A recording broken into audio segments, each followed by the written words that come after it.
Hey, good evening, everybody. We're meeting with the infamous, famous, and fabulous Wesley Kimler. And Wesley, I'm real curious about when did you figure out you were an artist? Did you know that you wanted to be a visual artist when you were in high school, or when did this happen? No, I didn't know. I came to painting by default, actually. I thought I was going to be a musician or a writer. I didn't start painting until I was, 20 years old, 21 years old, 21 years old.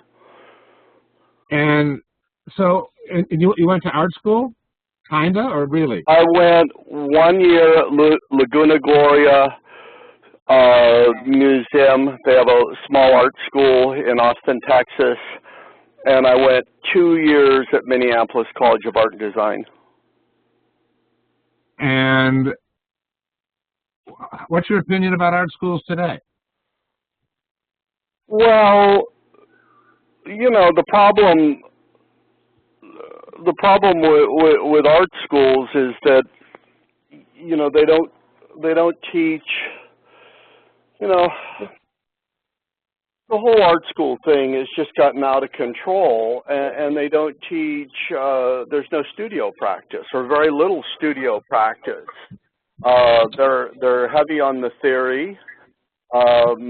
They're heavy on how to operate in the art world, but they don't teach people how to do things, like as a painter. They don't, they don't teach you how to, there's no studio practice, or very, very little.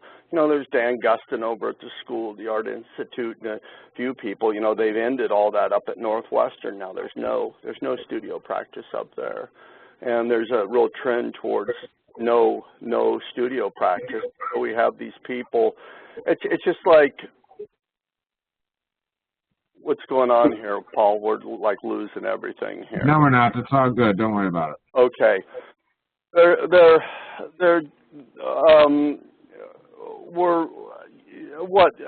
You put up my website now. I'm just showing you some images of yours while you talk to add context. Okay. Well,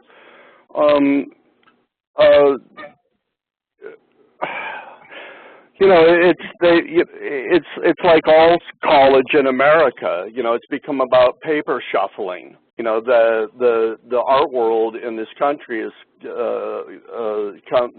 come to mean, doing what you're told, getting by, the art of ingratiation, and paper shuffling, and the idea of working with your hands. It's just like wood shop and auto shop being tossed out of high schools. Well, the same things happened in art schools. Even though painting is still really, in many ways, the dominant art form, most people, even at art schools, don't know how to do it. And there's people come out of a really expensive education calling themselves painters, and they don't know anything about it. So what does an artist do? What does an artist do? Are also used, they're like here in Chicago, good luck trying to get a Whitney visit or have a professional career unless you're aligned with SAIC or UIC. It's just a fact, they throw their weight around. They have far more weight and pull internationally. If you're going to click on those, Paul, enlarge them so people can see them.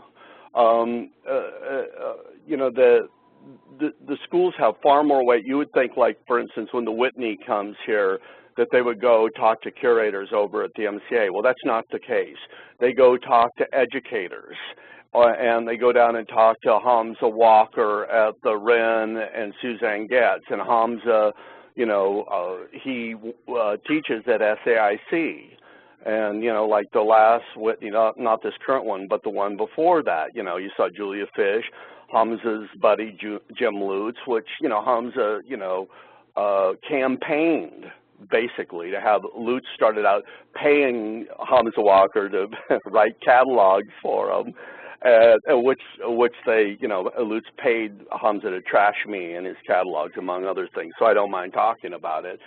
paid him to write catalogs. Then they had a show at the Renaissance Society that was an identical show to one done at the MCA in 1994, like, 15, 16 years, 17 years earlier. And then, when the Whitney people came, they didn't go to the MCA or, Francesco Benami. He didn't, he might have looked around a little bit, but basically the three painters he chose, he went over to the Renaissance Society. And okay, so hold on. Let's shift gears here a little bit, because I would say that most of these people are not in Chicago, so I don't want to have this conversation. Well, all right, it was done by power brokers and art educators. It's not done by museum professionals. When the Whitney goes out, it's done by, you asked me about art schools. Well, they, here in Chicago, they really rule the art scene here. And so you get this continual, the thing we all hear in the art world, the ubiquitous term, emerging artists. And what that means is new institutional product. And so it's become very, very difficult to have a professional cast of artists and to have a prolonged career, because you're going up against these institutions. All right, so what do you do then? Well, you fight it. If me, I've had a big mouth about it, and I've spoken out about it a lot, and honed my skills as a painter, and done okay, as you know. I think it's really difficult, though. I mean, and I think that what I'm saying about UIC and SAIC here, it's the same in New York with the School of Visual Arts and with Yale, and the same out in Southern California with USC and Cal Arts and UCLA. All right, but you're not particularly a product of that, nor are you their, favorite poster boy artist who kowtows to that kind of influence and/or selection process. So I don't want to deal so much on the negative. I want to focus on the positive. What works for you? What has been? I guess that's one question. But what's your objective? Because I've heard you talk about a bigger picture than sales this week. Well, yeah, of course, it's I mean, getting by and selling work is just I mean, you need to do that to go on. I really liked what Werner Herzog said the other day, about being in this Whitney, where he said, I don't really like art, and I felt uncomfortable about being in the show. And I kind of feel that way about the art world. I thought, this guy feels exactly the way I feel about it. I kind of hate the art world and, hate most of what I see out there, especially even in terms of painting, So my idea, what I do is I make I've been making all these war pictures for the last 4 or 5 years. And I just, my heroes in painting are people, mid-20th century painters like de Kooning and Hans Hofmann and some of those painters, and some realist painters. I kind of do a lot of different things in my work. I'm just trying to make good paintings that are serious to me and basically ignore the greater portion of what the art world consists of today. I mean, you have to understand, the way it's constructed now. Anyone who doesn't understand that contemporary art museums are inner city country clubs run by the wealthiest people in any given city. Let me repeat that, inner city country clubs.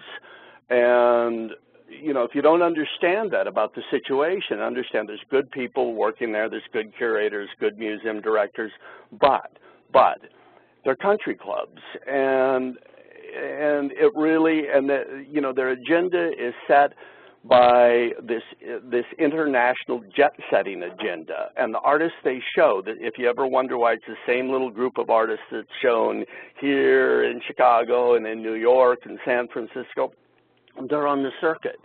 They can eat. They can stand to eat a lot of different chicken dishes in different buffets at different museum events, and hobnob with the board of directors at these various museums, and they get in on that circuit, and they are, you see a lot of artists are more art world operators than they are serious artists working in their studios. So I'm not into, I'm into trying to do great painters. And you have some pretty good relationships. Acronism, but that's my deal. You have some pretty good relationships with some curators and museum directors. Yes, I do. And you know, some of the curators that I have a good relationship with, I don't think that they would disagree with a lot of the things I'm saying right now. You know, there are, like I said, there's some good people working at these places, but the basic way it's set up, you know, it's like the joke. You know, I had a nightmare. In my dream, I was in any contemporary section of any museum in the world. You know, and I mean, you know, it's just, you know, if you ask yourself why is the same work in all these museums, I just told you, it's a circuit. There's people who are good operators, who are connected in a certain way, and they spend their time, a lot of them, not in their studios working, you know, like a career like Lucian Freud, or even someone who, a big star like Gerhard Richter is, you know, kind of an anomaly. You know, those are the artists who can actually have made good work and been involved in that. But, you know, there's so many other, you know, the Scott Reeders of the art world that you see that are these low-grade artists who are, you know, first-rate operators in the scene. And there's a lot of them. That's how it works. And there's a lot of, you know, we're also, you know, as a painter, we're coming upon 3 or 4 generations of curators who've been taught everything but painting. So there's, the level of ignorance out there is high. All right, so strategically, how do you succeed? Well, I've written. I've made paintings that can't be ignored.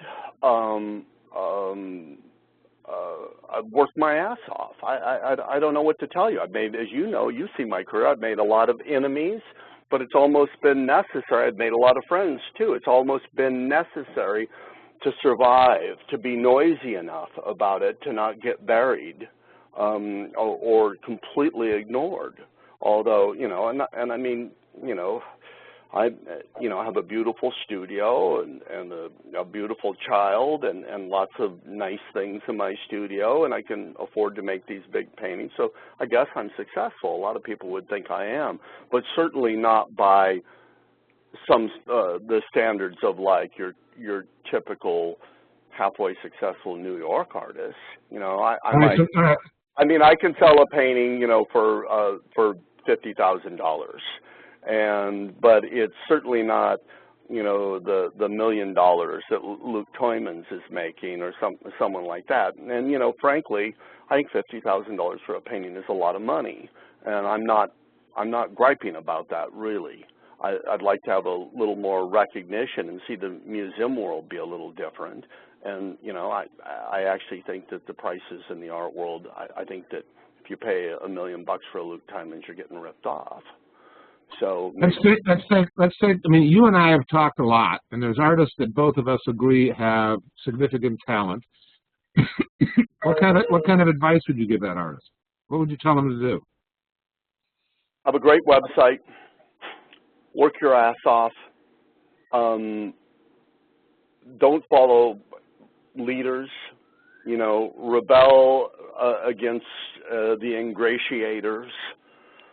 Make work that you know you're true to yourself and really true to yourself. You know, we all want to be influenced by things that we think might help us become successful, but that's a small bend in the road, and you're always going to have the opportunity the next day to straighten that road back out again. You know, and don't lose sight of why you became an artist. You know, and if you're involved in it for anything other than to make serious work before you die, then you're in the wrong profession. That's what I'd say. I make my work for me. I try and make the paintings I want to make. You know, making these kind of dark war paintings. You know, funny enough, it works for me. And you know, and I also make work. You know, there's all sorts of different stratas of the art world too. I also make more minimal work. You know, that I can, you know, like I placed a big painting in the Aqua building in downtown Chicago last year that doesn't have my aggressive subject matter. And it's not so much that I tailored my work to be that way, but some of my work is minimal. If you look at my site, some of my work is minimal and more abstract, and then other parts of it are more figurative. But it's all kind of my conversation with myself about what painting should be. It's not, it just happened that way. It isn't that I designed it that way so I could sell paintings. What's the priority for you in terms of, you know, money and or what you think is good art? And do they battle each other, or are they sympathetic? And I never compromise to make money. I'm making these, you know, it's crazy. You know, that first painting you showed, that's a big war painting. It's kind of a dark painting. It's a beautiful painting, but it's 27 feet long, 9 by 27 feet, and I sold it. You know, it surprised me, but I sold it. So, you know, so I don't have that, you know, I don't have that in my life where I'm saying, well, this kind of, you know, some paintings work for one situation, some paintings work for another situation. You know, and I have a list of priorities. I have a little girl to feed, a studio to maintain. I'm a professional artist. And, you know, I have a pretty evolved,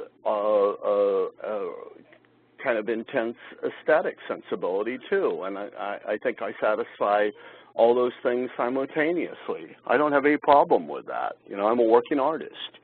You know, you think about my idea of morality years ago here in Chicago, I did an ad for J. Walter Thompson, and they used it for a Cracker Barrel cheese ad. They used my painting. And there was a lot of carping and whining and you know, calls of my selling out.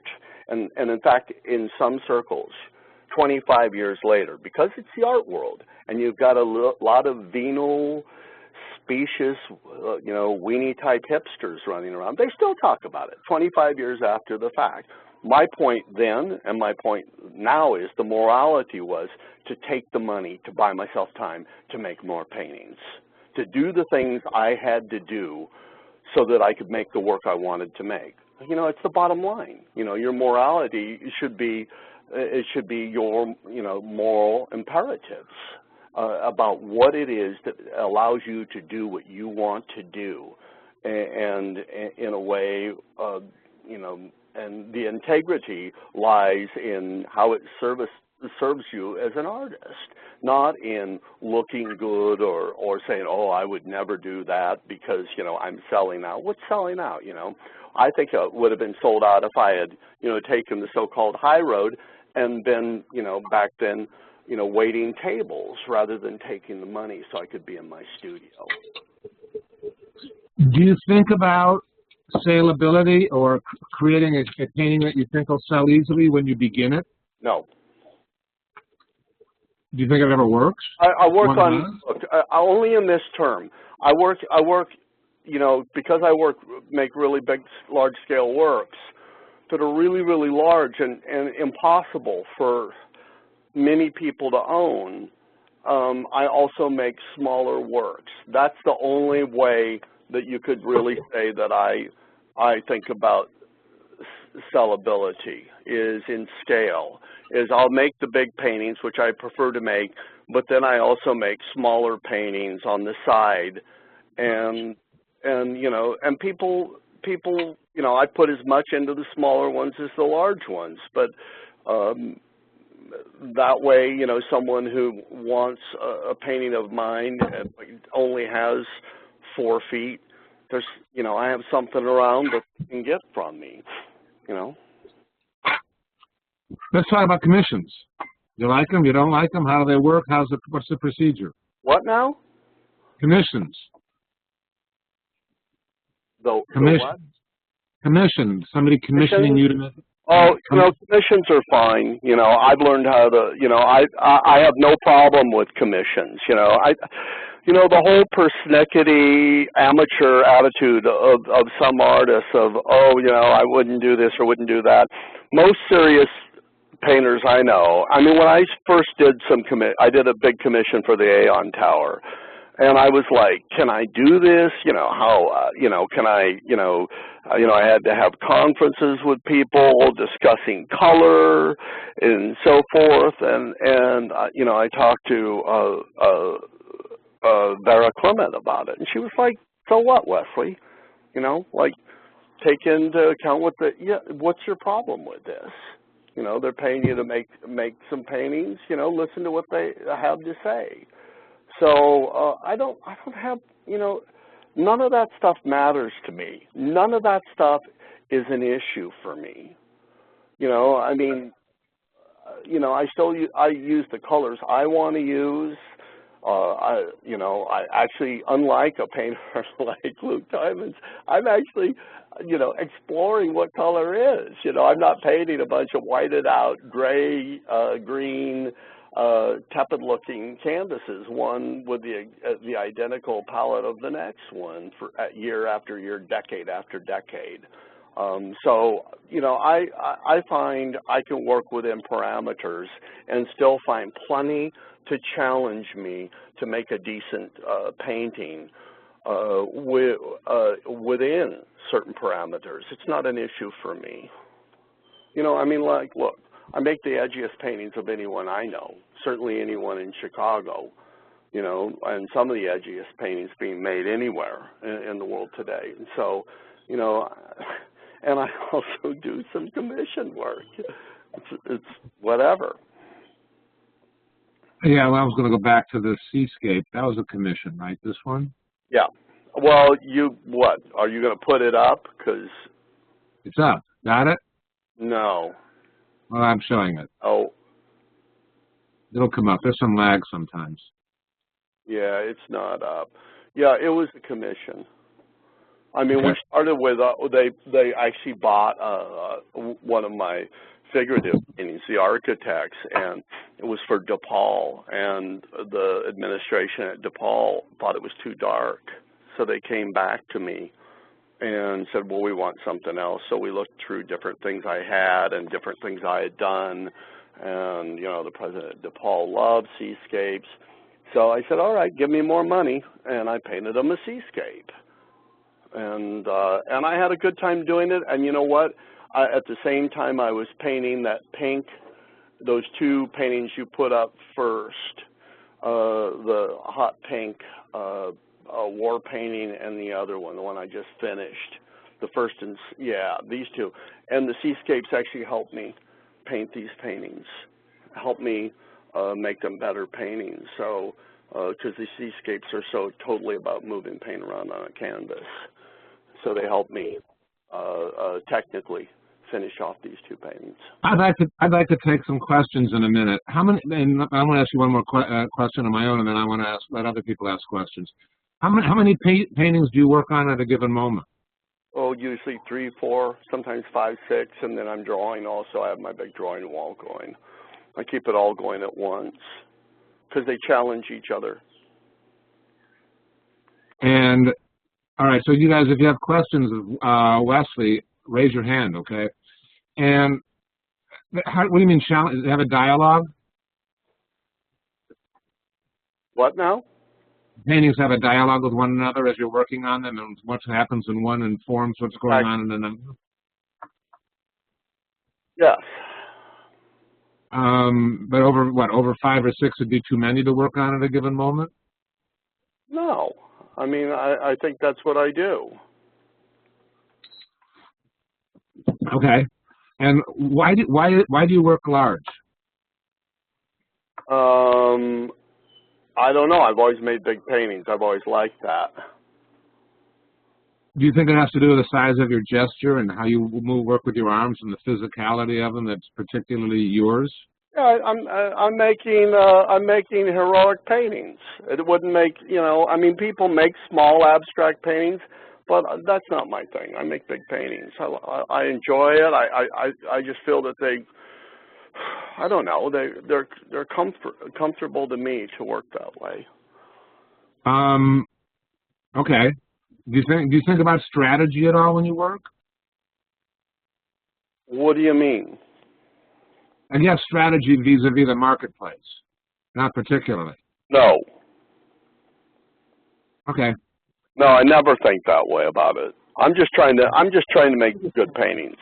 I mean, it's really making really good paintings. There's a lot there's a lot of crap painting out there. It's just like there's a lot of crap art, and I'm just capable as anyone of making a bad painting. So my focus is on making the best paintings I know how to make, and giving it my all every time out. And I'm really that kind of pedal to the metal painter. I mean, that's the deal. So no, I'm just trying to make the best paintings I know how to make. That's always the issue. I think you've had a really nice high batting average for a while. I think you're doing really great. Okay. All right, Meredith has a question. Go ahead, Meredith. Thanks. Someone once said to me that I had to paint large or I would never have any credibility. Can you comment on that? No, I mean, I don't think that's, I don't think that's true. I mean, whoever said that, who was it that said that to you? You know, one of the things about the art world that I always tell people is,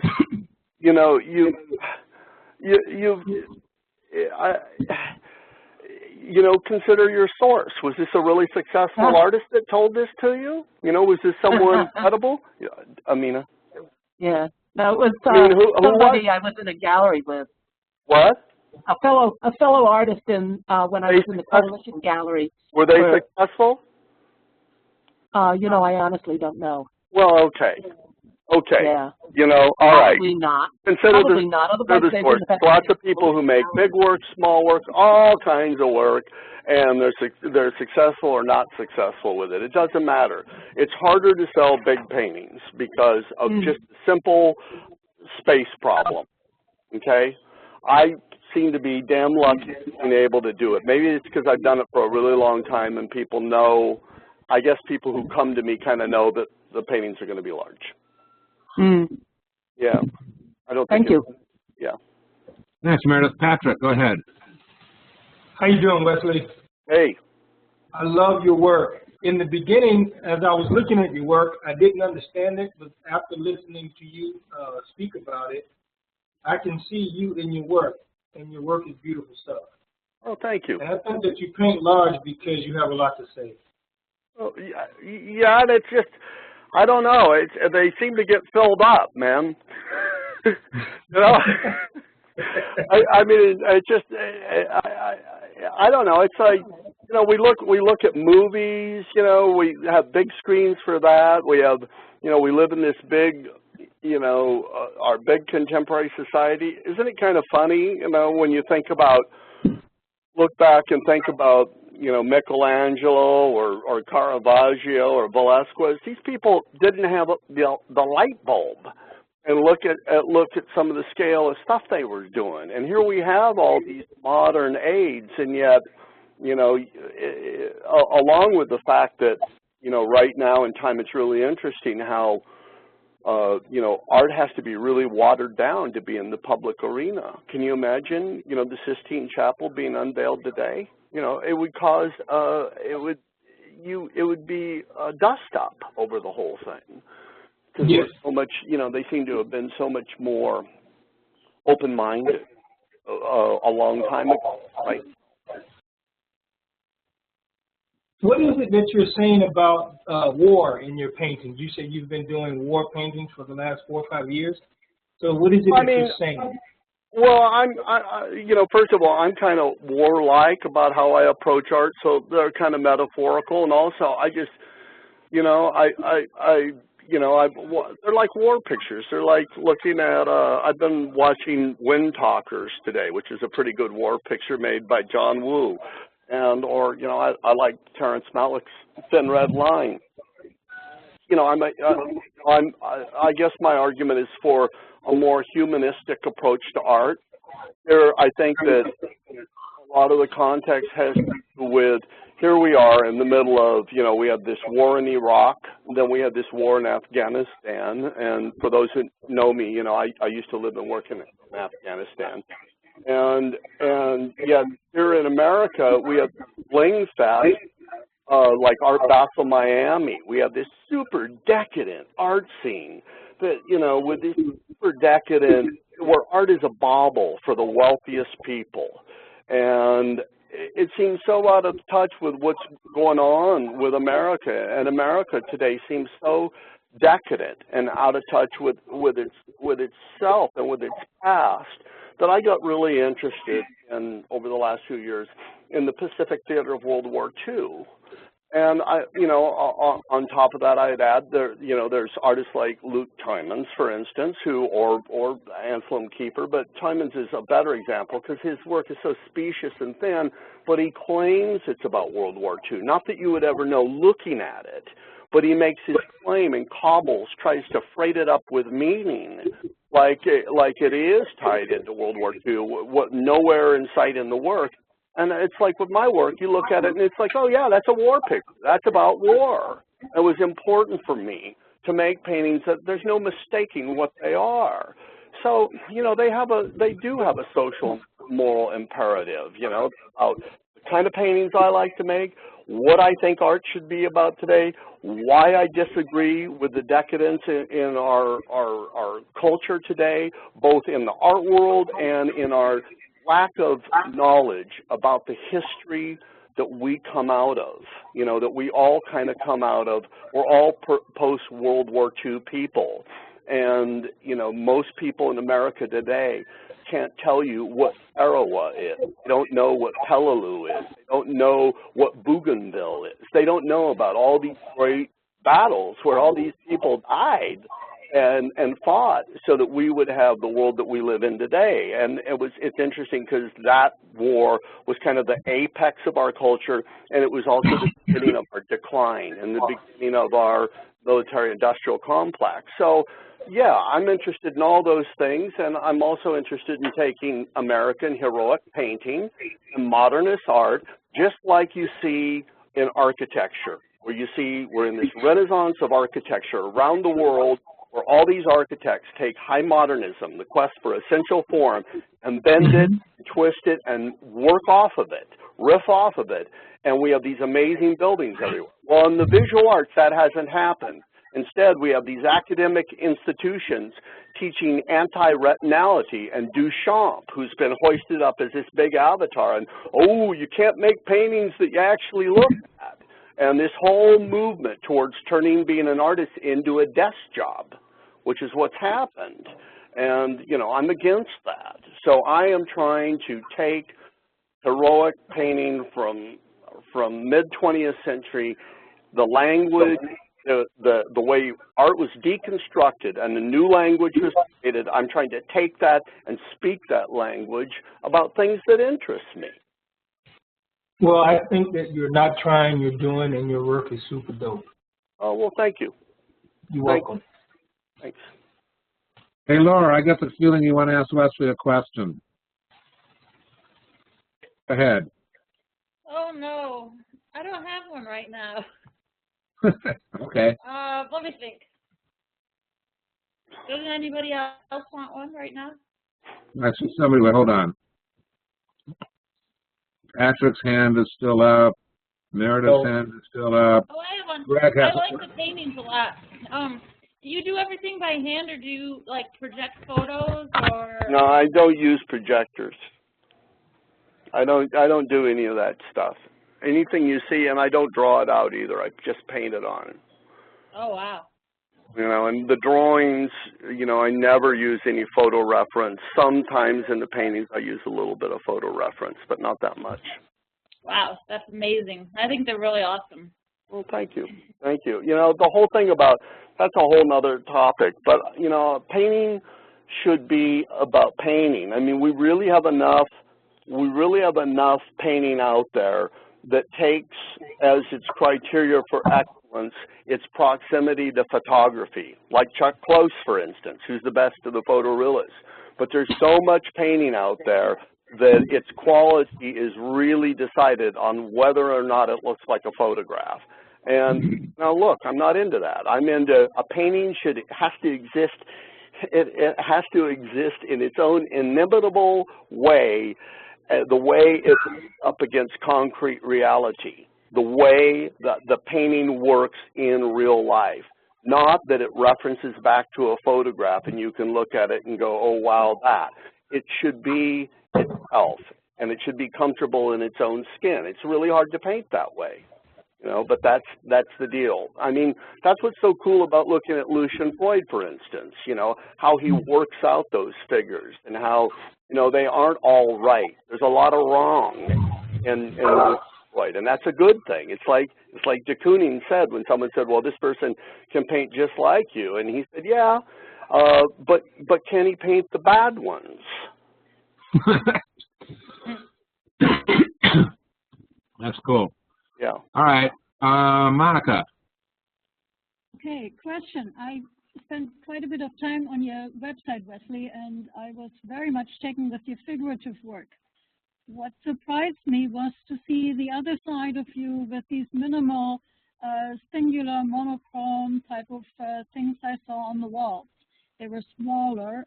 Were those studies? Are they works in their own right? And what's the dichotomy about? What do you mean the ones on the wall? What are you talking about? The black and white blob paintings? Not the blobs. They were rectangulars in color. Oh, those. Oh, you're looking at. Oh, those were all studies for the. You're looking at the paperwork. You were looking at my website. Those were all studies for very large-scale paintings. There's a couple shots of those up there. That's what I was doing this large commission for the Aeon Tower. Very, very large scale, and I did a bunch of studies for them. So, but I do make single blob paintings because everything I do comes out of pouring one big central biomorphic form. If you look at my paintings, they all have one big biomorphic form on a field, and everything kind of emanates out of there. You know, I mean, there's a real basic methodology to my work. You know, blob, you know, field or white field, black blob, color blob on it. Either good enough like that, and I leave it like that because it's logical and compelling enough, or I start having figuration sticking out of the blob and so forth. So, you know, like I said earlier, talking about my relationship to high modernism and essential form, and you know, and the similarity between what I do and contemporary architecture. It's, you know, there's a relationship there. So, you know, the paintings can end at any time. You know, they can end with a black blob on canvas. If I go, this is really the way this thing needs to say, it looks right. Now, very few of them do. But when you see one like that, it's because I decided it looked right. And so it can end there, or it can go on for years and morph into another thing. It's pretty open-ended the way I create. I mean, well, first, I'm annoyed with your talking. Well, I'll be done in about 20 minutes. Hey, Amina, you're doing a good thing for us, girl. Thank you. Okay, Greg. Hi, Wesley. I am 100% with you on everything you said about the whole art world, and I couldn't agree with you more. And I love your paintings. I would like to know if you can. I would like to know if you can talk a little bit more about how your career built as during the earlier periods, and whether or not there was any particular moment in time or particular event that signaled a turning point when you knew that this was going to work. Well, you know, I came here to Chicago in the early 80s. I wanted to go into the master's program at the Art Institute, but I didn't have a degree. But I applied and I moved here, and I arrived here on a snowy fall day in 1982. Found out the Art Institute had rejected me. Of course, I realize now that they really didn't reject me. They just wanted me to do they just wanted more money. You know, they didn't want to, they thought, well, if you want to be in our master's program, do the student at large for a year, you know, give us some more money. And then it's all about bakshish with them, you know, they just want money. But I took it personally, and then I looked at the work I'd been making, and I thought, you know, actually they should have rejected me. The work I've been doing for the last 3 or 4 years is shit. And, you know, it was one of the most valuable things that ever happened to me, because I retained that ability not to go down false roads forever and not to defend bad positions, to have the ego and the sense of seriousness and integrity to try things and push them, and maybe even invest a year or two of my life in them, and then be able to go through them and see the things that work and see the things that are false paths that don't work and get rid of them. And I think that's really important. Too many times you'll see an artist, they'll come upon one little thing and they'll stick with it forever and defend it forever when they ought to let it go and move on. You see a lot of that, and it's a syndrome even with people that don't get much success, is you'll see them defending something they should have never defended. And they'll dig themselves not a trench but a rut. So, but I was here. You know, the River North boom started in Chicago. I knew Paul back then a little bit. I was showing with the some of the East Village people at a Peter Miller here in town. And all of a sudden, I just caught fire. My career caught fire. Harry Boris was talking about me. Other people were talking about me. And I became probably the most widely discussed painter of the mid-'80s here in Chicago. And I thought I had it made. You know, I thought, well, this is Alan Artner's writing. Wesley Kimler's art sets the pace for Chicago. I'm doing the speakeasy for New Art Examiner, drinking like a fish, acting like an asshole. And I thought, well, this is just great. You know, years later, sober, you know, fierce, a survivor, a major figure in the Chicago art world. Now I had to fight for all the things I stumbled upon when I was young, and I actually am those things now. You know, people try to erase my career. People, you know, I mean, you know, it's art world so corrupt. And it's amazing how corrupt it is. I mean, you know, here in Chicago, you have, you know, Judith Kirshner really set the agenda for many years. UIC, you know, she's got a BFA, not even a BFA, you know, just a BA. Her husband, Jules Kirshner, convicted plagiarist. I mean, these are marginal people, and I mean convicted in a court of law. You know, convicted plagiarist, you know, look him up. And these are the people, the denizens of the social scene here, who ran the scene here for years and years and years. You know, Suzanne Getz, Renaissance Society, zero art education, zero. You know, who did the Whitney go to when they wanted to get an artist to represent Chicago? Suzanne. Did they go to one of the curators at the MCA? No. No, they didn't, for years and years and years. And who's Suzanne Getz best friends with? Judith Kirshner. So it was nice, you know, they took all those artists right on through. And now, finally, with the advent of this beautiful thing called the computer, and with websites and, you know, the gatekeepers, it's broken down, you know, back to this thing, great website. You see the website I've got, built by an industrial designer. You know, someone who does eBay in Europe, okay? She did Kmart and Kraft Foods here before then.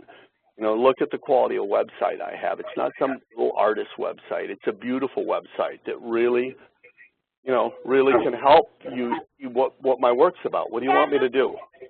Yes, I know. You gotta get out there now because you're wasting my whole bedtime. Well, you know what? You go lay in bed, and I'll be over in a second. Give me a couple minutes, honey. No, zero. How about if I get you some milk? Would that help you? All right, go lay over in bed. So, Greg, did Wesley answer your question? Let me unmute you, Greg. Yeah. Yes, you do. No. Yeah, that was great. Yeah, thank you. Yeah, I mean, it's a long story, but I tried to just, you know, I'm just going on and on here. I tried to give you some kind of answer. Cool. Sarah asks, and she's got a sick kid, so she wanted me to ask for her, and she has a number of questions. I mean, she wants to know who made your website, but does Sarah want to do more websites for artists? No, she doesn't want to do any more websites. She's not. And where is your studio, and how do you feel about inviting people over to see you and your art there? Well, you know, this is the first time, and, you know, I mean, this truncated version we have of this, I still don't know why I can't just talk to you over my computer, but... Probably because you're on a deficient computer, Wesley. Why don't you step into the 21st century? You know, I have a beautiful here. It's probably that crap PC you've got over there that's making this thing not work. You know, yeah, my studio, you know, it kind of leads back to what some of the things, you know, how do I market myself? Well, Paul, as you know, I've been really involved in theater here. I've been involved in the rock and roll world.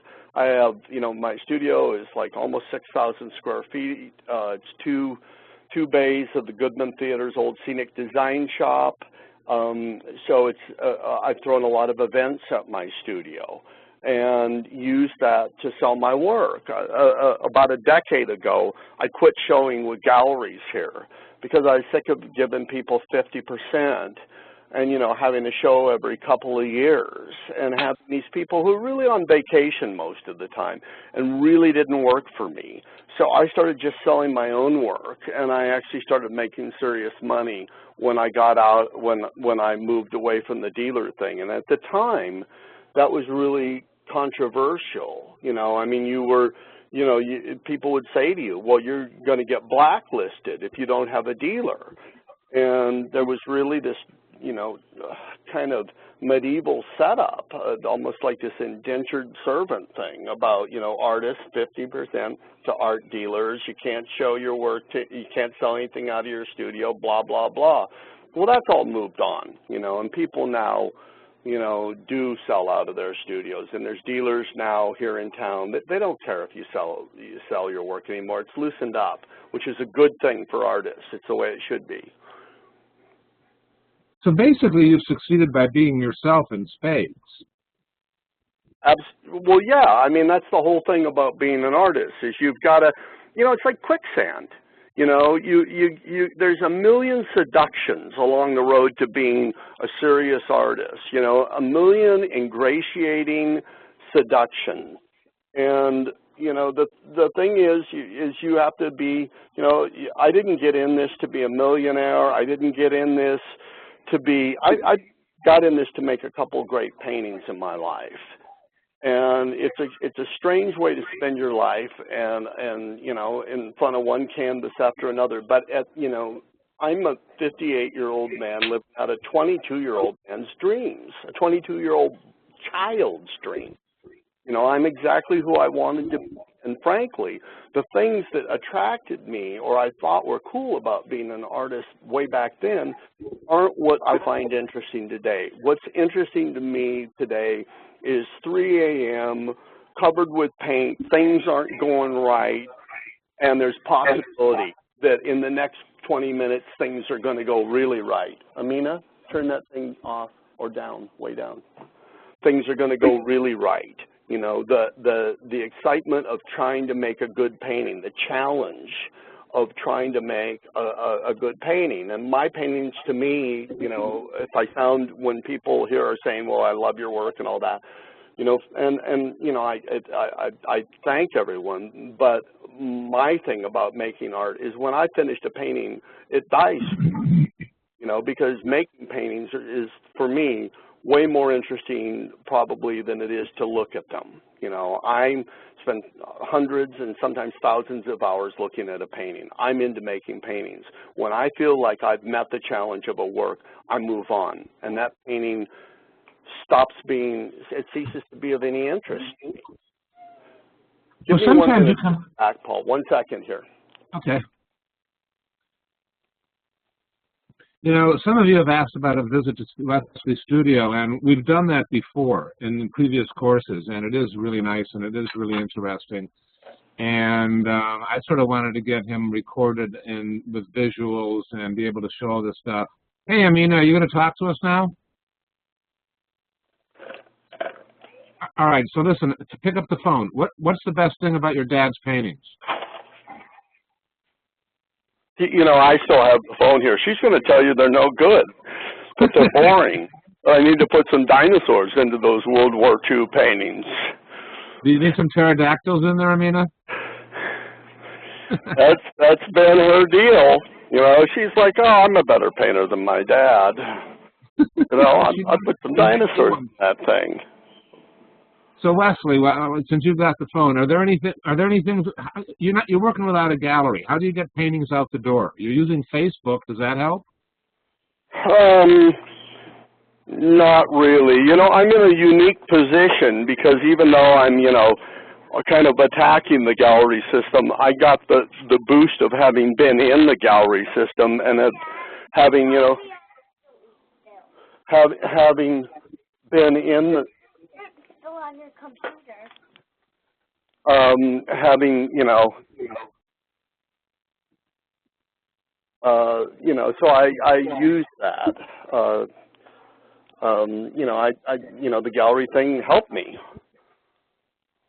Okay, so how do you get your paintings out the door?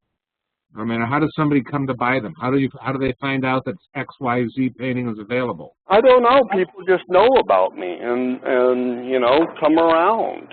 And you know, I'm kind of a well-known artist here in Chicago, and people come around and show up in various ways and you know, contact me. They'll see the website works a lot. That's really helped me. I've sold a lot of paintings over my website in the last few years.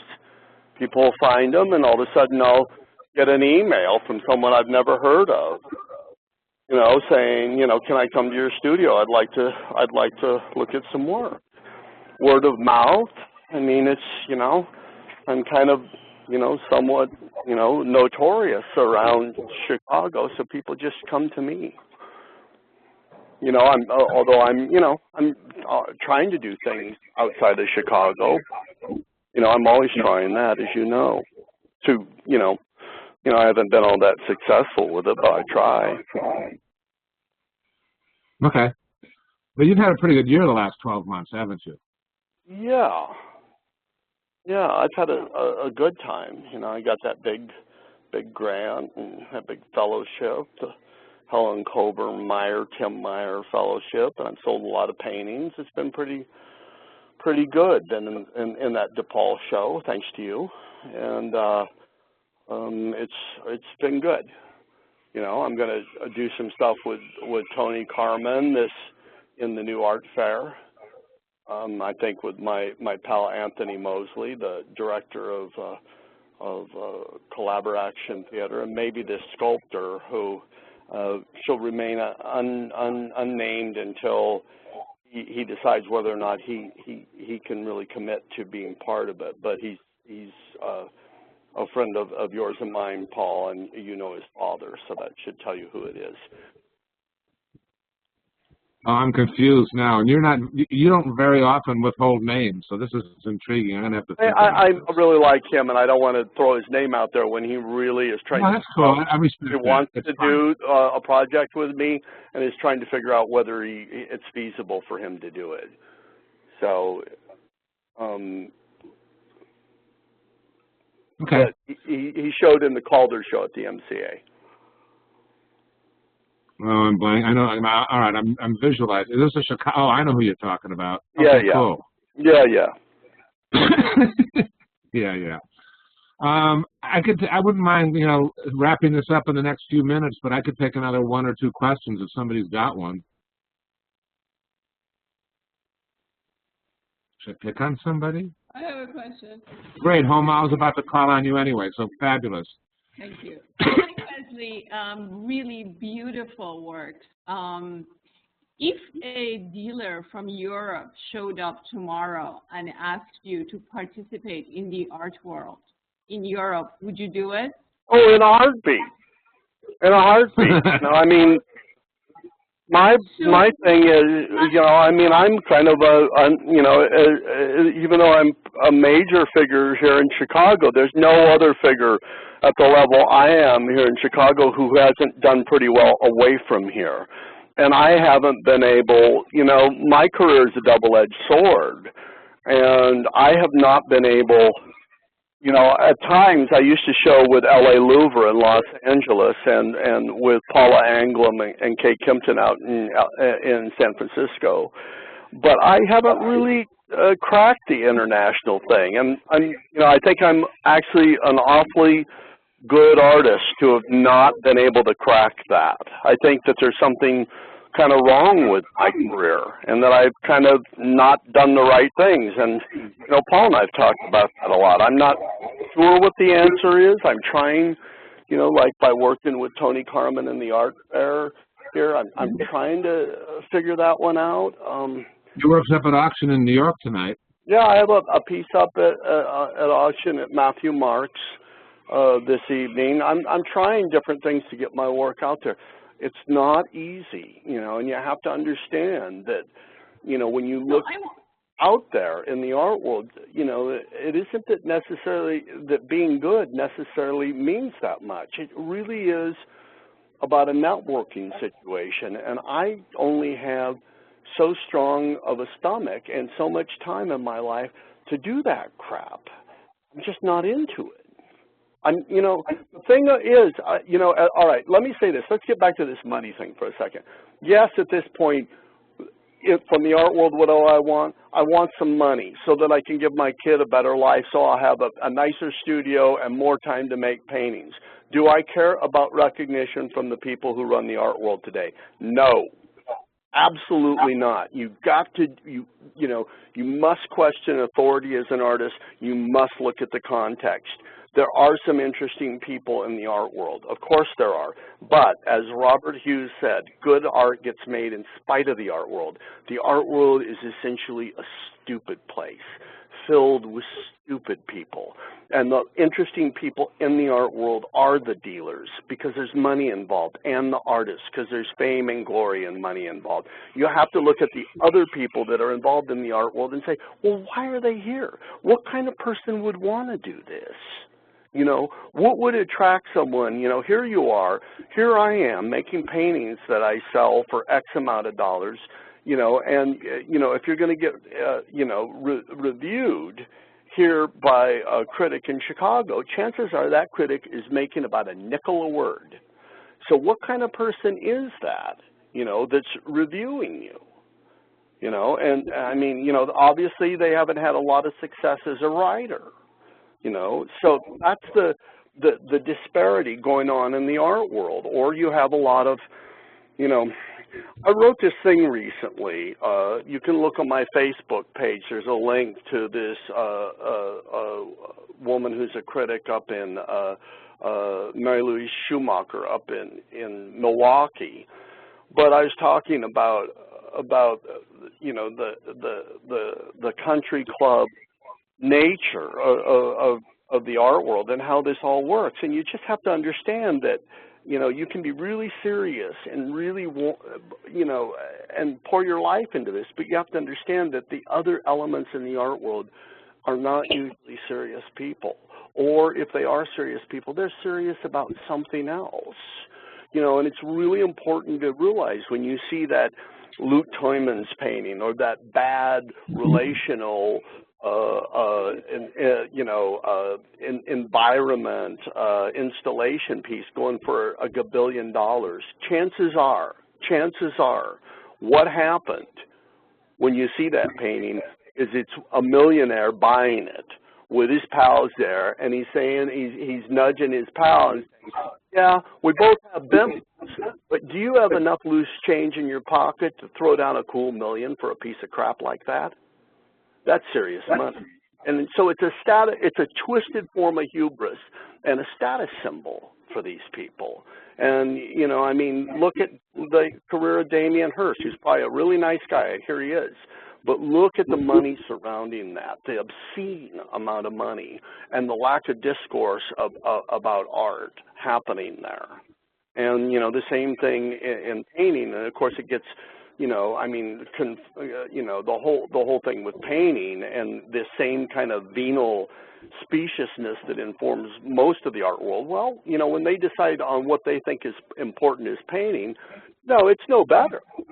You know, it isn't like they, you know, it's skilled usually. Oh, if you know, you want to be taken seriously, make sure it's not, you know, very good. Like there's a geometric painter, I forget his name right now, who's in the Whitney Biennial this year, and I looked at it and thought, What about Peter Howley, who this work is so derivative of his work? It's like, oh yeah, of course I can't have Peter Howley in this show because his work looks good and it's well made. And no, it's got to be edgy, have that hipster, low-tech quality to it, like it was poorly made, the art school look.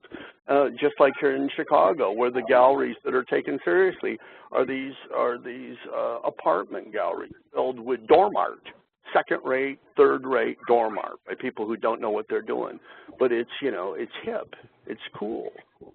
Nothing, it has nothing to do with serious painting or something being good or something being interesting or intellectually or in terms of plastic invention as a painting. It has nothing to do with any of that. It's got a hipness factor going on. That's the art world. That might be a good place to wrap this up, Wesley. Thank you. Sure. Well, Paul, I'm really sorry we didn't get this thing going right. I hope it worked out here. I think it all worked out fabulously, and I think, to have you be a little bit pithy when we start isn't necessarily a bad thing. It was, we jumped right into it with both feet. I think that's good, and I think you said an awful lot of valuable stuff and add a lot of perspective to our conversation. And, the emphasis on integrity and being who you are and putting yourself out there, you know how much I respect you and your art.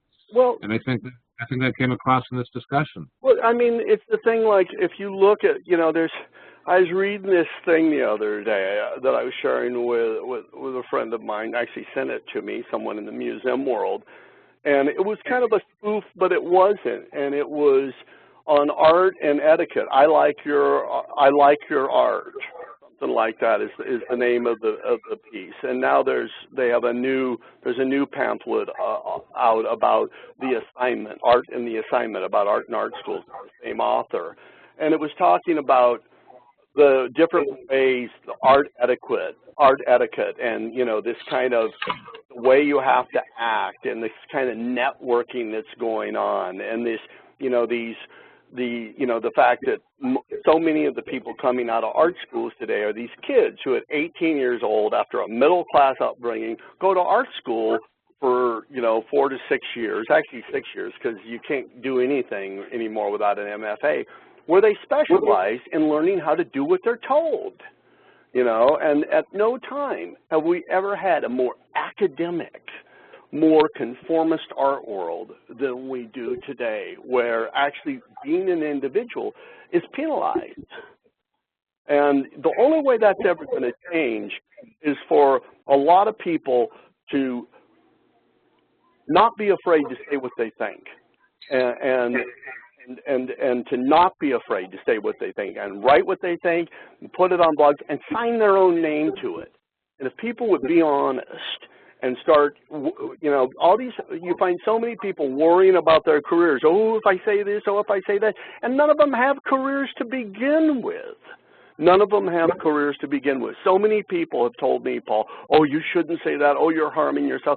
Almost all those people, I have a bigger career than any of those people. And I have shut off my big mouth, as you know. The squeaky wheel gets the grease, And I have said what I thought was true. So I would suggest to everyone out there, don't be afraid to say what you think. Be yourself. Have some courage and question authority. When you see a painting hanging in a museum, do not believe one instant. If it's a contemporary museum and a contemporary painting, question why it got there. The chances that it's there because of the quality of the work is no better than 50-50. And, I know that from being part of the art scene here. It is all about who you know, connections. It's about the wrong things. And, now, it's interesting with the internet and all that. It's time for change. It's time for a little bit of a revolution in the art world. It's a good time. It's an interesting time. Towers need to crumble and heads need to roll. It's time for change. We could end there. All good. All right, Wesley, I'm going to unmute everybody so they can all, genuflect in your general direction here. I really appreciate everything you said. Thank you very much for participating with us. Ren would love that. Wesley, too. Fantastic. Yeah, fantastic. I agree more. Thank you very much. I agree. Bye. Thank you for interesting. All right, Wesley, I'm going to yet. stop this. Everybody, thanks so much, and I'll see you next Monday evening. Thanks again. Thanks. Paul. Bye. Night. Okay. Bye. Good surgery.